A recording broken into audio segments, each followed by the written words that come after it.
What's going on, Broncos fans? You're watching the Broncos Breakdown by Chat Sports. I'm your host, Sam Brown. Before we get into today's show, and I know it's been a while, hopefully you missed me, can I get you to subscribe to the channel by chance? We're only 13 subs away from 3,000, which is absolutely nuts. Just thinking about how I started this channel from scratch just a few months ago. Now we're already almost at 3,000, and those 2,987 people that already subscribed, they're my favorite people on the planet. Would you like to be one of my favorite people on the planet? If so, hit that big red button. Go to youtube.com/Broncos TV. Gonna have tons of content all off season and season long for you, so don't miss out.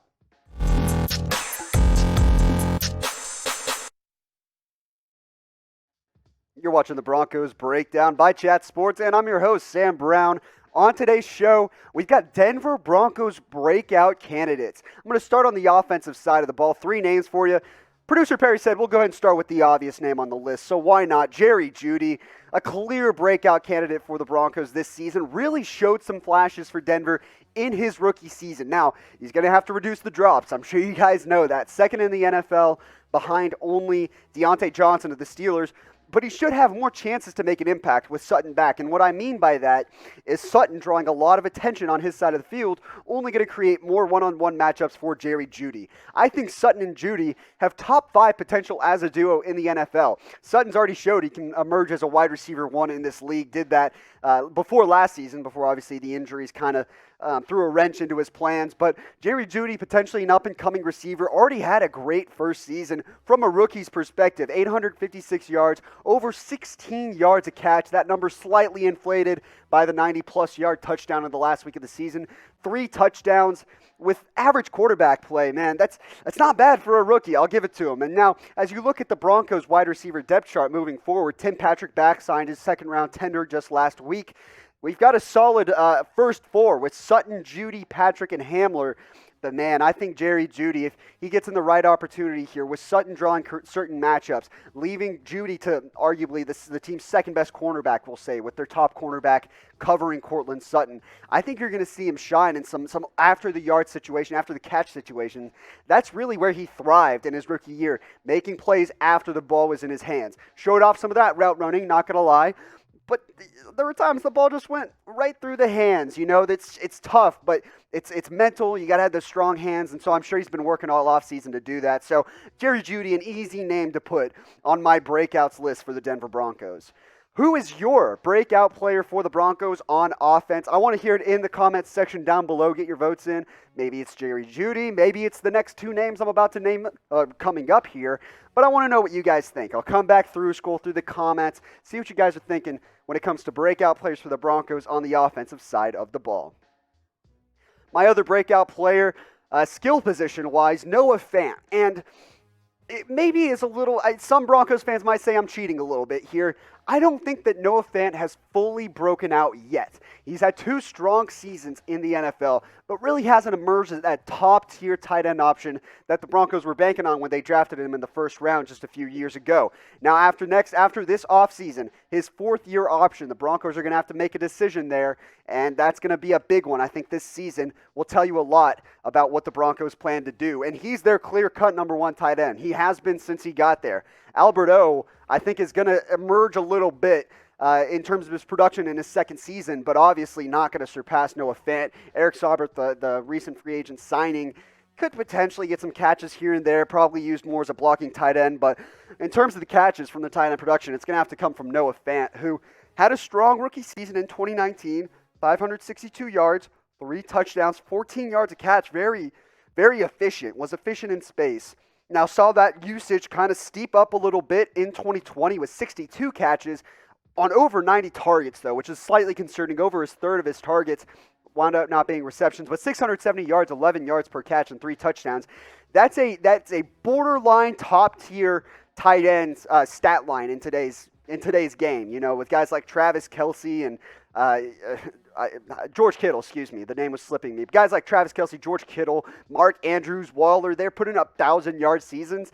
That's just the next step for Noah Fant in terms of his breakout. I think he can do it. He's certainly shown he can be productive. He's had a couple minor injuries slow him down, but I think he's got to be a Pro Bowler this season in terms of really emerging as a true number 1 tight end in the NFL. So that actually leads me perfectly into my next question. Will he make the Pro Bowl in 2021? Get your votes in for me in the comments section. It's a simple Y for yes or a simple N for no, but I want to know what you guys think here. Maybe some of you thought Noah Fant has already broken out. He's not going to really break out until he makes that Pro Bowl. That's the true coming out, I would say, of Noah Fant. So Y for yes or N for no. My last Broncos breakout candidate on offense, it's Lloyd Cushenberry, the center, who was drafted in the 3rd round of last year's draft and was pretty much slotted in right away as the starting center. Started all 16 games of rookie season, showed off some flashes, showed a little bit of struggles as well that he'll need to improve as we head into year 2. But as we look at his 2020 stats, and these are all courtesy of PFF, as far as a first-year center goes, being essentially thrown in the fire, and the center position, obviously very hard to handle in terms of understanding coverages of defenses, the play call, that sort of thing, did a solid job. That run grade, I'm sure, is what sticks out to y'all, 37.9. That's where he's got to be better. But he showed some flashes as a pass-blocking center, and I like his fit alongside Dalton Reisner and Graham Glasgow on this offensive line. You bring back Garrett Bowles, obviously. You sign Bobby Massey and Cam Fleming. Who knows which one of them is going to emerge at right tackle, honestly. I'm not sure. I'd assume it'd be Massey, but you can never be too sure. But Lloyd Cushenberry, he's had every opportunity already in his rookie season. He'll probably have every opportunity moving forward. I don't see Patrick Morris challenging him for snaps anytime soon. So almost a logical breakout candidate, but he's going to have to put the work in, obviously, this offseason throughout training camp to improve his run blocking, improve his power a little bit. Seemed to get bullied over by some of those bigger defensive tackles, those nose tackles. So that's where I'm looking for Cushenberry, but could easily see him emerge as one of the top young centers in the league next season. Just a reminder for you guys to hit that big red button and join the Broncos Breakdown family.